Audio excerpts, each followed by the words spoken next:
Good morning, y'all. It is 10:45 a.m. right now, and it's April 30th. This makes day 11 here in Thailand. Cheap bicycle across Thailand. I'm doing a late start again. This time it's not really my fault. What happened is I woke up and I was getting ready to head out the door around the 7 o'clock time, right? And I was checking the comments and stuff, and I noticed that there was like a restriction put against my last video, day 10, that I just posted yesterday. So when I looked into it, what the issue was, it was actually when I walked into that hamburger spot. There was a song called Kill Bill that was playing in the background. I didn't even notice it because you know how music just plays in the background everywhere you are in this whole world. You know what I'm saying? So that got me a warning, or not a warning, it gave me a strike. It was like, this video won't be able to be shown in all countries, but you know, they didn't list, YouTube doesn't list the countries, you know, it's not like Norway or something, right? You know, so instead of taking the chance on, well, which countries are there, is if it's a small little country with population 30,000 like Iceland or Greenland or whatever, then no problem. But anyway, so I looked at the section, it was small. I went ahead and jumped back on my YouCut app because I do my editing on my phone for the ones that don't know. I just went back to the raw data, or the raw footage that I was using, and cut out that one little section where I walked in, and it wasn't a big deal. It just, I thought that was kind of like because it's music being played in the background and it was such a small section, and you know, I'm talking on it. I'm like, that's kind of you think that would be a slippery slope to go down. You know, start hitting people for copyright infringements on things that are being played in the background or things that are visually being seen in the background. Because there's not like one video, unless you're out in the middle of the country, that doesn't have some type of copyrighted material in the background. Think of how many bank emblems and different things like this that you're not getting permission to actually post or put on your video. That's in every single video on YouTube, you know? So I'm complaining obviously, because it's like, now I have to be worried about something like that, you know? I don't know how fine of a line it is. I didn't want to dispute the issue because I figured to dispute the issue would just take longer than me just actually cutting out that section and reposting, but I have to go through the process of re-rendering it in 4K 30 frames per second on the YouCut app, and then after doing that I had to save my work again, which takes a while because it's a 15-minute video, and then after that I have to upload it to YouTube. Luckily the Wi-Fi here is not that bad. The upload is a lot faster than some of the spots that take like 5 hours for a half an hour video. That was the last spot I was in. So yeah, this time I'm starting out the door at 11 o'clock. I have 98 kilometers to Bangkok, so I really don't think I'll make it. I mean, I probably could, but it'll be dark by the time I get there. And I think I'll just take the 3. There's another road that goes like the 34 or something. Once I get towards Bangkok, yeah, there's a break where the 3 goes down towards the coast, and the 34 kind of does a straight shot across. I'll probably just stick to the 3. It's not that bad of a road. But yeah, so that's my first issue I've ever had with YouTube. All the music that I've been taking, I usually take off of their audio channel, where they always give you a link to where you can download it as long as you throw in the credits in your description and stuff like that. So it's like pre-vetted music by YouTube. But yeah, no, these are things like, so this channel being new and stuff, these are things I'm gonna have to learn. And you know, it's good. It's good, you know. Sometime I would like to dispute it though, just to see the process of dispute it. But I know that would put a hold on my videos for a while. And since I want to keep them in sequence, I don't want to really go through that. Maybe if I get a video that I don't really care about, you know. Okay, guys, that's pretty well that's it. You know, I'm just going to get on, start pedaling. If I don't make the 98, I can always camp. Other than that, other than that, I just wanted to give a thank you to two people, John G and David P. I'm not using your last names just because I don't know about your, you know, I don't want to overstep a privacy. I want to give your guys' privacy, but I want to make sure I thank you guys. Thank you for the donation on the PayPal link in the description. I have a link if you guys didn't know about that, but thank you guys for the donation. I want to make sure I should thank any and everyone that does leave a donation. Like I said, this channel was not started as a way to make money, but I really appreciate, you know, the extra little cash. And I don't check my PayPal accounts all the time.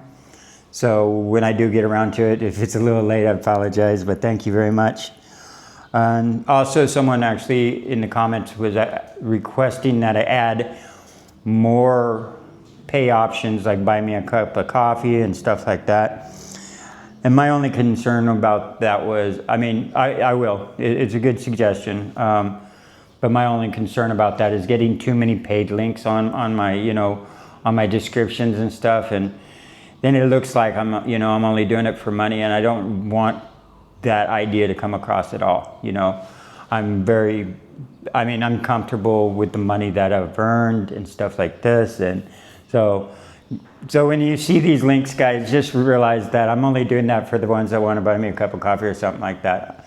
This is a personal vlog that I started just so I could start documenting my travels for myself, you know.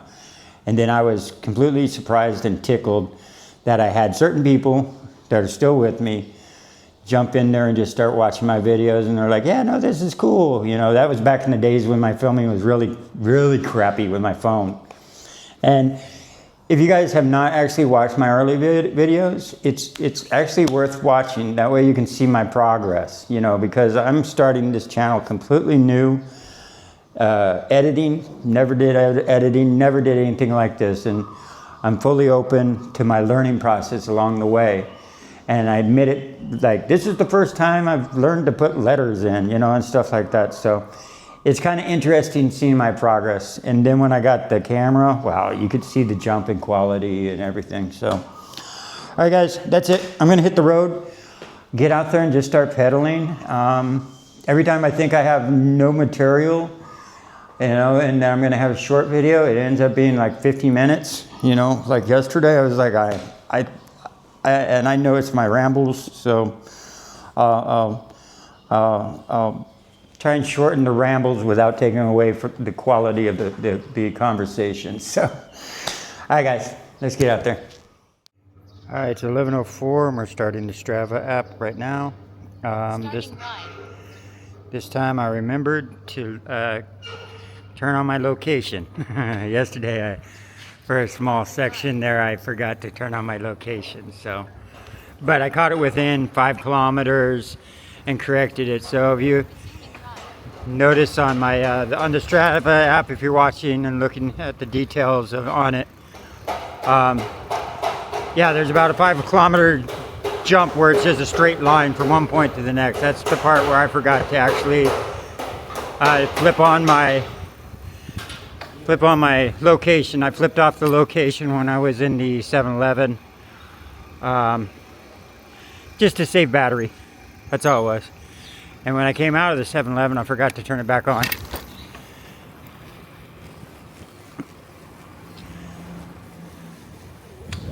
This was a big budget hotel, man.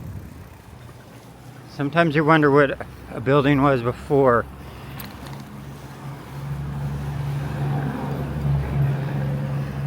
Okay, we are off and running.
So some of you might know what this is, maybe not, I don't know.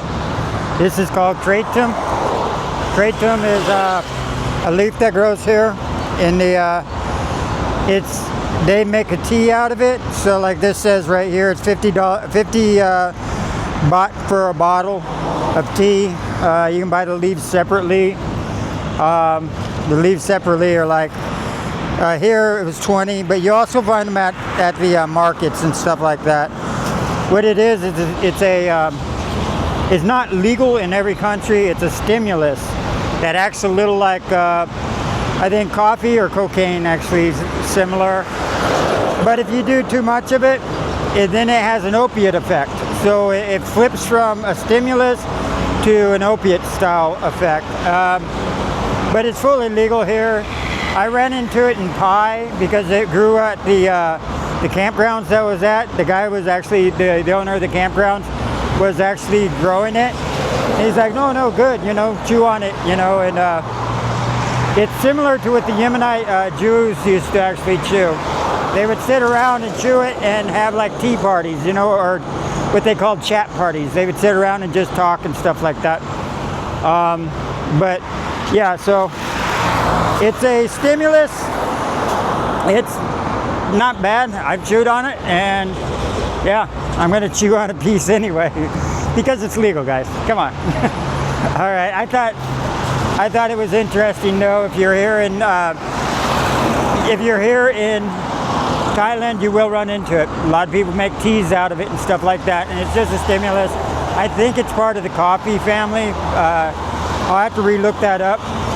But yeah. All right, guys. Well, guys, it is 3:56 right now. I was kind of just going over some comments, eating some bananas and rehydrating here at 7-Eleven. Looks like I have about, there's some $3 hostels and stuff like that over on the outskirts of Bangkok and even inside Bangkok. So Bangkok's about, the closest hostel is 41 kilometers away, and it's 4 o'clock right now. So that's extremely doable. So I might shoot for that, upload this video and whatnot, and probably not right now. I had a story or something like that. I was trying to figure out some short stories that I could actually throw in. Which is funny because I was kind of hesitant to tell too many stories because I wasn't sure how they would actually go over, about stuff in my life and just experiences I've had and stuff like this. And I've always been told, like at the bar and stuff, talking to people are like, you need to write some of this down or whatnot. It's like, these are interesting stories and stuff. You should write a book and stuff. And, but you never know. You never know if they're just blowing, smoke up your backside or what. But I do. I realize that I do have actually an interesting life because that was my philosophy when I was younger. I always thought that when you're younger, that's the time to write, start, living the stories, making stories when you're young. So when you're older, you have something to tell your grandchildren. So I started, with that goal in mind, just always being driven towards, the adventure, making those, do it while you're young. It didn't make any sense to me that people would actually work their whole life, get right out of high school, or, back in the days, it was high school, didn't work. Not everybody went to college and stuff like that. Most people couldn't afford it. And, so it was very common for us to go from high school to the work world. And that's what I kind of did, and that's what most of the people I knew did. But it just didn't make sense that people would go through school, get out, and then work to, get a wife, get children, have children, have children, work your whole life to get a roof above your head and have the things, that's required for raising a family, but work your whole life. But then the kids grow up and then they move out, and then you sell everything, you sell the house and stuff like this, and you buy an RV and you hit the road with your wife, and so you're starting your travels when you're old. And so it just didn't make sense. I was like, why don't you do the travels when you're young and then slow down and in your older age, So that was my philosophy. I was going to do everything while I was younger. It's I think why most people don't, it's because of financial hesitation. They always think that everything has to be planned out and everything has to, cost money and stuff like that. But I mean, I thought the same thing. I thought that about, I thought that about world travel, that's for sure. And then when I got on the other side of the water, I decided, oh, well, this is doable. And actually, it's more than doable. It was financially smart to actually not go back. But my big realization actually was when 17, where I kind of had the last argument with my mom, and it was like I was working 2 jobs and constantly trying to pay her back, and she was charging me rent and electricity, half this, half that. Everything was half down the middle, but I had to abide by her rules, and all this stuff. And I just was like, I can't do this anymore. It was like working 2 jobs and never quite making the ends meet. And same problem the kids are having, this day and age. Actually, probably even worse, because they're definitely not getting paid where they can actually. They always end up with more bill than they do check at the end of the month, or in the end of the week. But so I just took a lot of stuff and I threw it in the back of my 75 Firebird, and I went up to Olympia, Washington. The last spot I really from. I think it was Vacaville, California to Olympia, Washington. And that was because that was like the last spot I really remember hanging with my friends. And I wasn't so far removed from that, living up there just a few years earlier, 2 or 3 years earlier or something. So I went back because the fond memories I have had with my skateboarding buddies and stuff like that. And that's where I first became homeless. But I left with only like $300 in my pocket. You know what I'm saying? And I just threw the clothes in the back and split. And when I got there, that's when I had to start doing the learning process. I figured out where do you get a hot meal, and that was called the Bread and Roses. The Bread and Roses served lunch and breakfast, kind of. It was coffee, and the donut shop would donate their old, day-old donuts and stuff, and we'd sit around, me and the Vietnam vets would sit around playing spades and drinking coffee and eating donuts. And, the Vietnam vets were great, that was before, that was kind of back in the days when they were calling PTSD flashbacks and stuff like that, but I did realize that it doesn't have to cost money, and it doesn't really have to cost money, and doesn't really need planning, a lot of planning. That's like a perfect example of that is the Komodo Kodo. Now, the Komodo Kodo on their Tanabe page is a government-run the tourist page, because they handle all the bookings and all this for you, because a lot of these on the Kumano Kodo trails, a lot of these are small little houses, and you're actually staying in someone's guest house, which they come there, they cook you a meal, you sleep the night, and they come back and make sure that you have a bento, like a sack lunch to leave on the trail. But they don't speak English because it's in these smaller spots, and so the tourism board that's run by the government takes your they basically have all the spots checked off of where you can go, and on the website, and you set up your own package tour, and you check this, I'll be here. It's only about 5 days to do the whole, the trail. Most of the trail is about 60 kilometers, but that's up one mountain, down, up, down, and it's hard on the legs. So anyway, you go through that package, and they call each one individually and see if they can line it up, and then they call you back. This is all free of charge. They do it just, for tourism.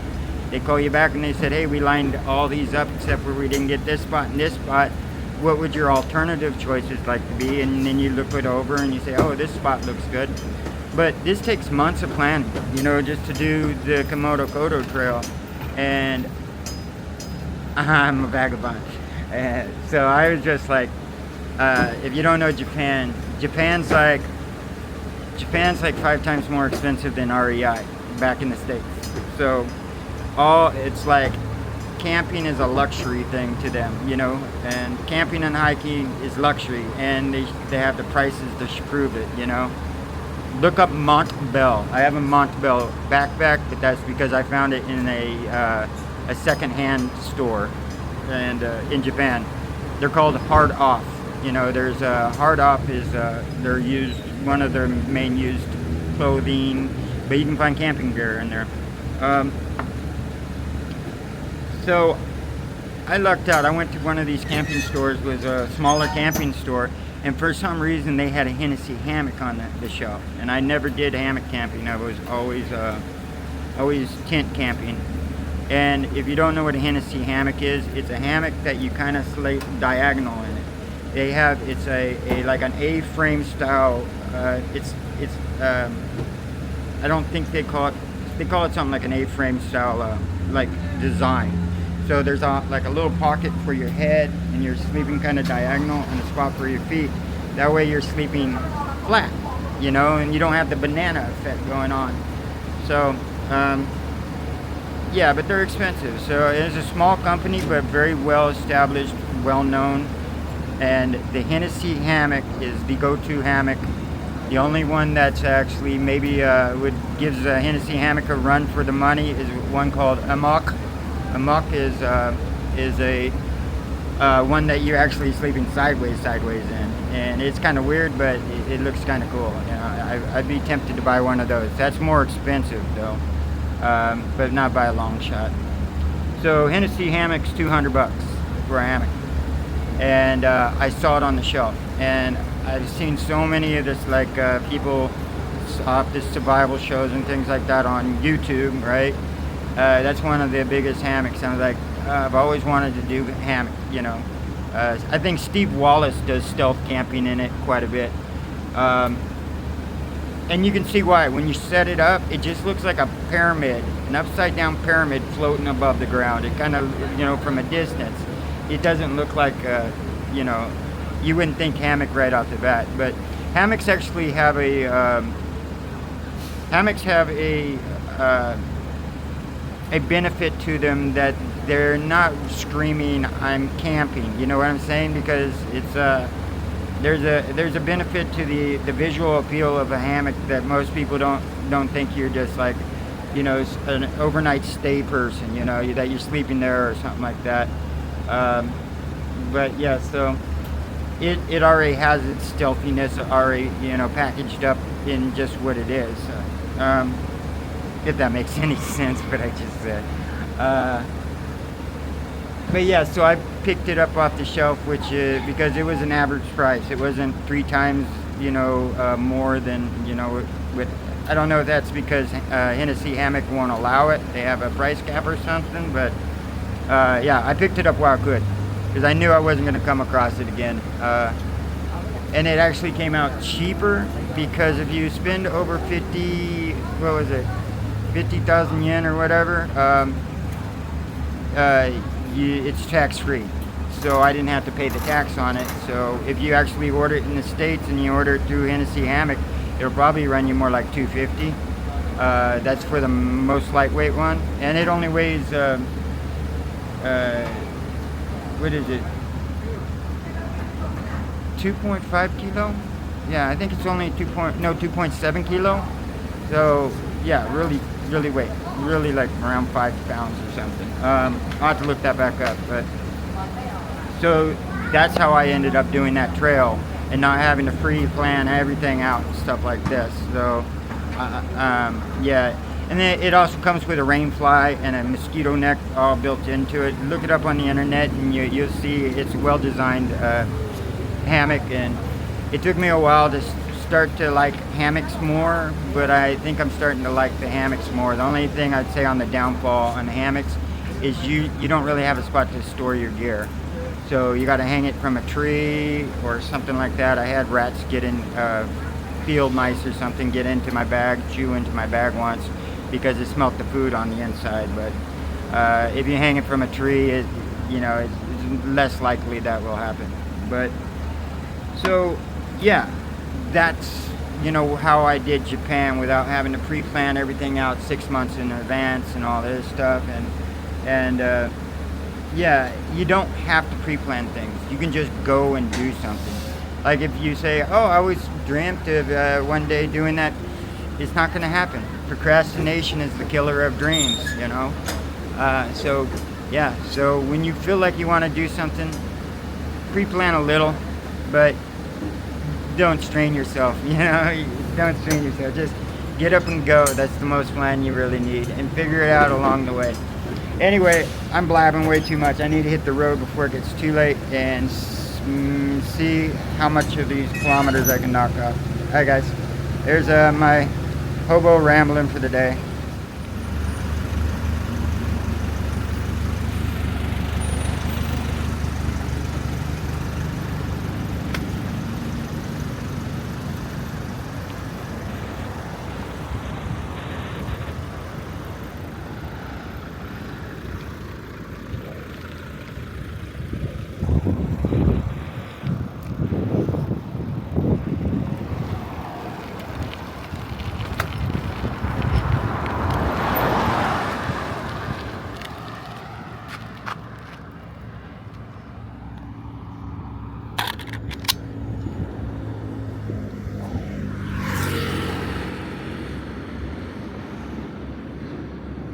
Starting ride.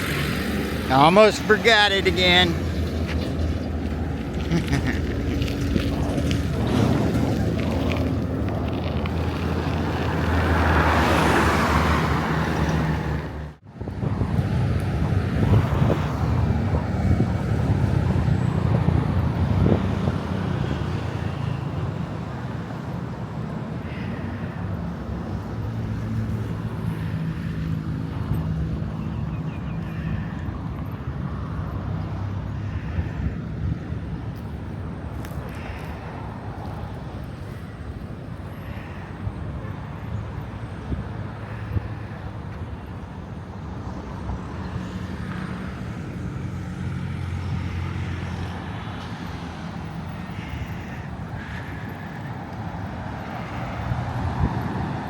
Right now I'm looking for a spot to stealth camp. It's going to be within the city borders. The sun's going down. I got about 20 kilometers to get to the place that, there's a $4 hostel, but it's about 20 kilometers. I'm just not checking off throwing my hammock up either. So that's what I'm looking for right now. Seeing if this is a good spot back here, possibly to do a little camping. But and I see some trees way down there. Yeah, I think I'll just keep heading down the road in the direction of actually at the $4 hostel. I guess it wouldn't be, right now it is 6:18, so down about another hour, I get there at 8:18. Guess that's not too bad, and that would give me a bed. But I saw this field and I wanted to check on it.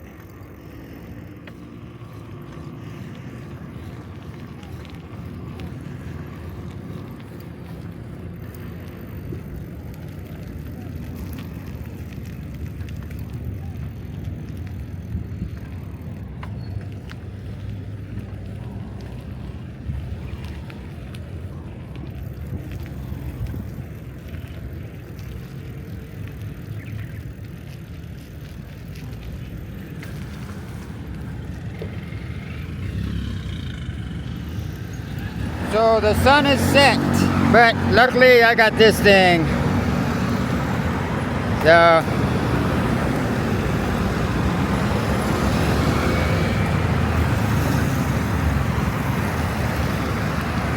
that one's good right there.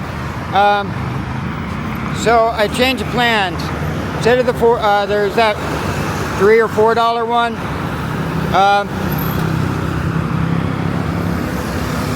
Hang on a second. I have a battery warning.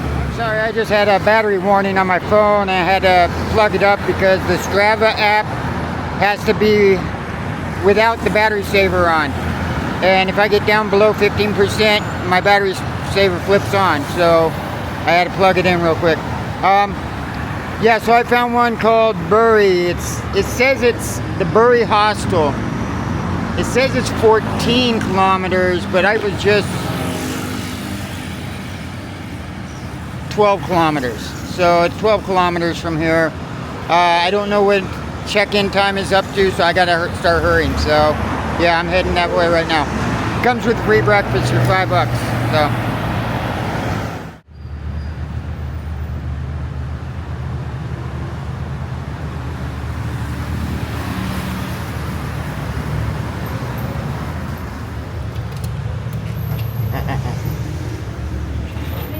Yeah, oh, I see. And like that. All right.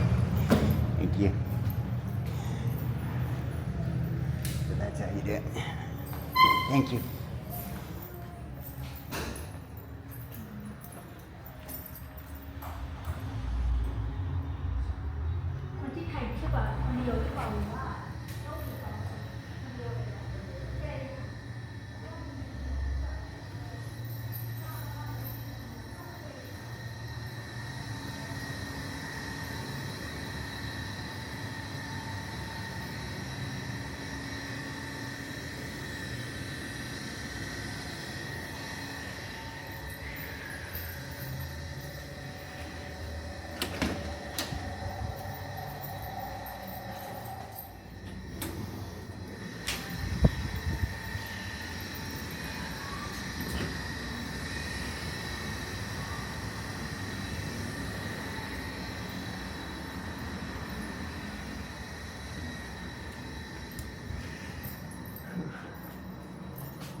Home sweet home.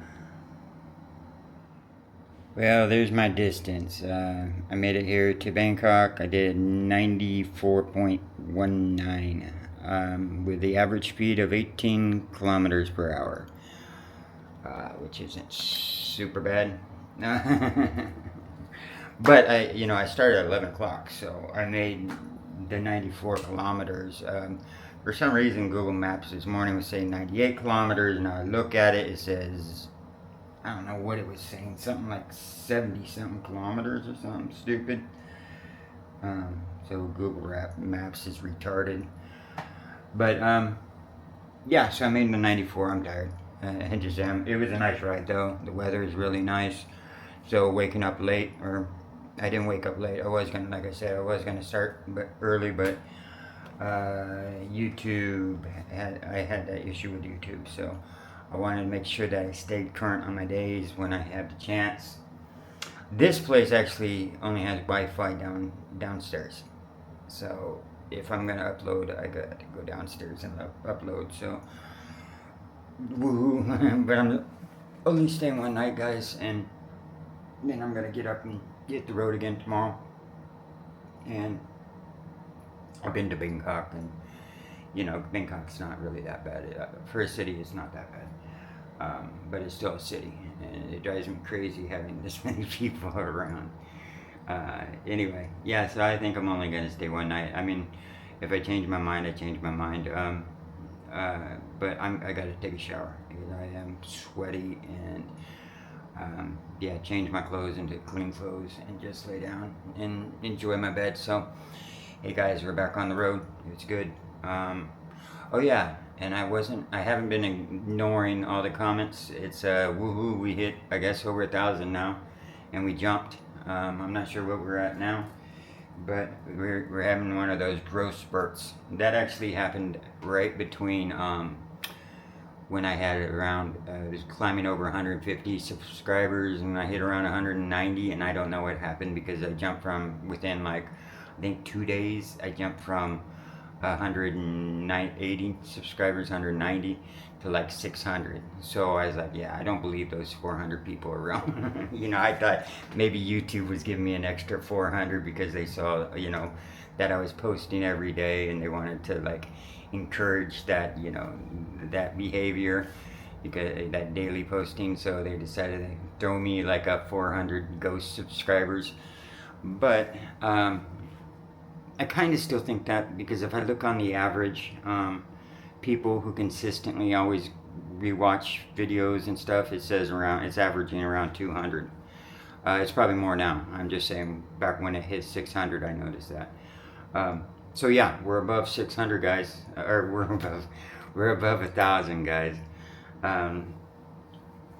Someone said, I think 1.1K or something. So that's awesome. I really, I'm so glad to hear that my stories and my trips, as you know, hitting it off such a, you know, I honestly am humbled by this experience. You know, I truly didn't think, I truly didn't think that people would be so energetic about my videos and even my stories. I was like, who's gonna want to hear my stories? And I mean, around a bar, yeah, you know, stories are stories, and you know, so I think it's awesome, guys. This has been such a unique experience, having like a channel, one, doing the editing and doing the filming, and you know, this is a total different experience. This is not like my normal travels. I've not experienced anything like it. So it's given me a whole new respect for content creators, people that do editing content, just, you know, just maintaining a board, you know, or a channel, you know. So this is a total new experience, a learning experience, and yeah, it's awesome. So I'm very, very humbled and very happy to have all you guys. And yeah, we made it over 1,000. So this is where I say goodnight, y'all. And we'll continue this tomorrow. All right, peace out.